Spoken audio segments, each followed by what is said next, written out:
Star Wars 7x7 episode 1901. Today, we're going to kick off a review and dive into Star Wars Myths and Fables by George Mann. Punch it!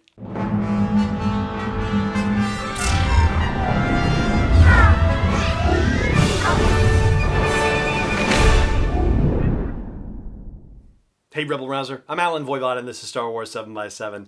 Thank you so much for joining me for this episode, and here is of course the deal. Myths and Fables by George Mann is an in-universe book. The official description says that it is beautifully illustrated, it's a unique treasury of in-world space tales that takes readers to the far reaches of the Star Wars universe, including to the remote outer rim world of Batuu from Galaxy's Edge.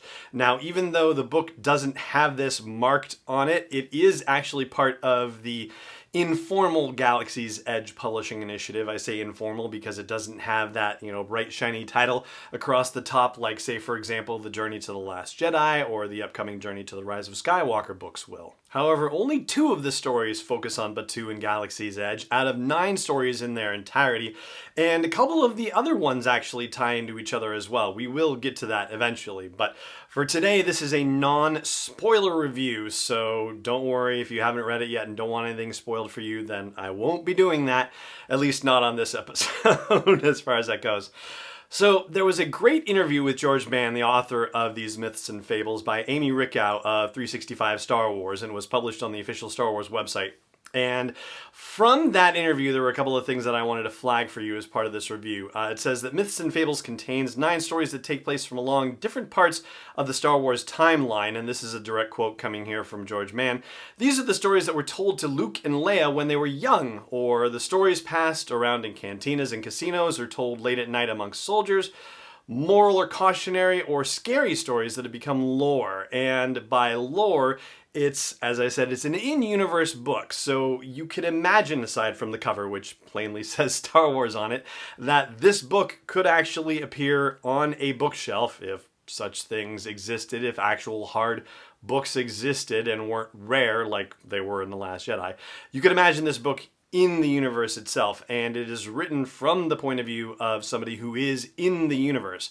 There is mention of the Ken Liu book, The Legends of Luke Skywalker, as part of this interview as well, which, I had been thinking about too. It's very much a spiritual cousin in that regard, but whereas Ken Liu's book is written about characters who are then telling stories about Luke Skywalker, and these stories, these legends may or may not be true, or may be true from a certain point of view. The entirety of Myths and Fables is meant to live in universe. And circling back to that bit about how the legends of Luke Skywalker were not necessarily wholly factually true, or maybe just partially true, or from a certain point of view. This bit also from Amy Rickow's article and interview. She says, unlike most new Star Wars novels that tell the story of a particular character's backstory, the stories contained in Myths and Fables are not necessarily to be taken as historical fact. And a quote from Mann, he says, there's room for debate about the stories in Myths and Fables. Like all such stories, there's often a kernel of truth at the heart of them, but they've grown and changed in the telling. They're real stories told in the manner the characters in the Star Wars universe might tell them.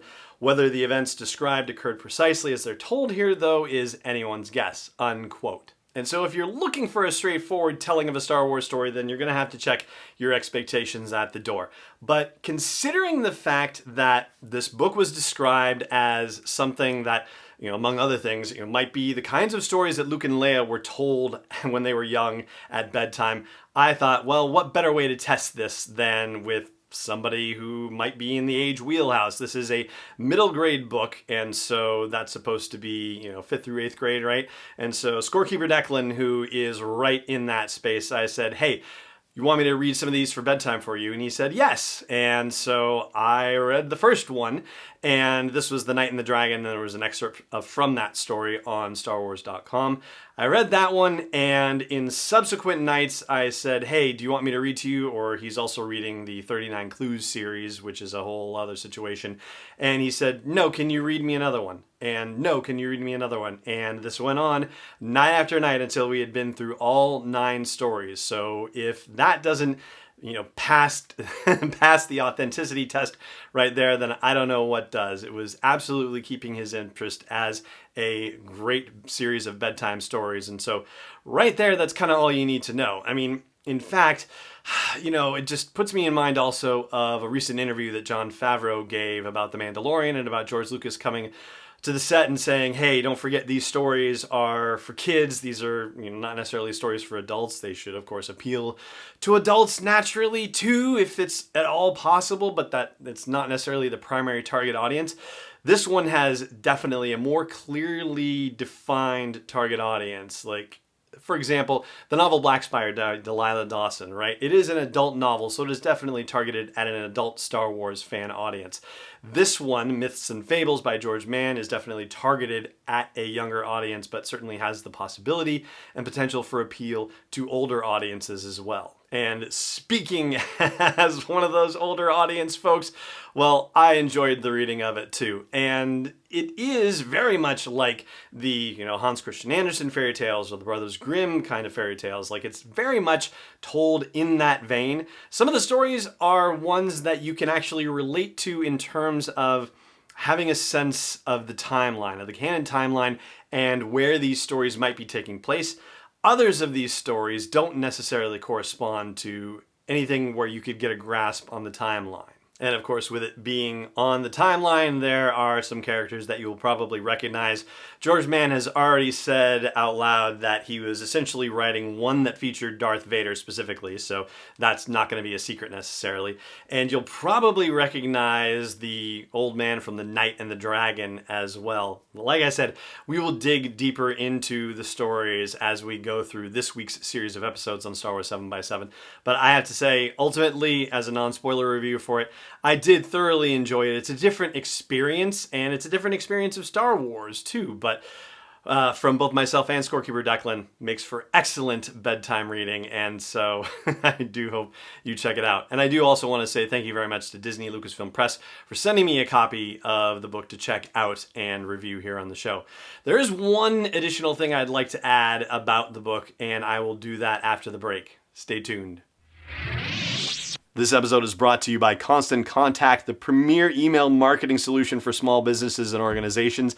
I've used their service since 2003, and over the past decade and a half, I've watched them evolve, make the product simpler, more powerful, easy to use, and do everything that they can to help train people to use the product more effectively and for it to work with other forms of marketing like social media, for example. So check out sw7x7.com/email to learn more about Constant Contact and start a free trial. Once again, that is sw7x7.com/email for a free trial. Welcome back.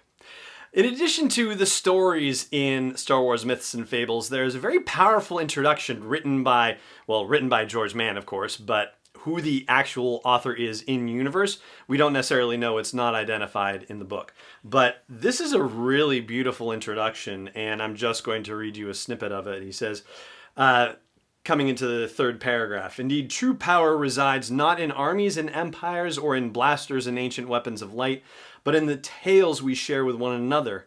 From the lowliest homesteads on forgotten planets to the glittering towers of bustling metropolises, from the hearts of smuggling dens to the tattered edges of wild space, stories, regardless of origin or language, remain a powerful source of inspiration, instruction, enjoyment, and hope." And he continues on in that vein, and I just have to say it was a very beautifully written piece, and possibly as an adult, maybe my favorite part of the thing. Not to say anything against the stories themselves, but it really spoke to me, especially as I'm pursuing the notion of hope these days in the hyperspacing hope related podcasts, like the one that came out yesterday about The Empire Strikes Back. But anyway, there you go. That is the non-spoiler review of Star Wars Myths and Fables by George Mann, with illustrations by Grant Griffin. Beautiful illustrations. And we'll dig into the stories themselves over the course of the next few days. But for now, that is going to do it for today's episode of the show. Thank you so much for joining me for it, as always. And may the Force be with you wherever in the world you may be. podcast is not endorsed or sponsored yet by Lucasfilm Limited, Disney, or 20th Century Fox. It is intended for entertainment and information purposes only. Star Wars, the Star Wars logo, all names and pictures of Star Wars characters, vehicles, and any other related Star Wars items are registered trademarks and/or copyrights of Lucasfilm Limited or their respective trademark and copyright holders. May the Force be with them. All original content is copyright 2019 by Star Wars 7x7. We hope you love it.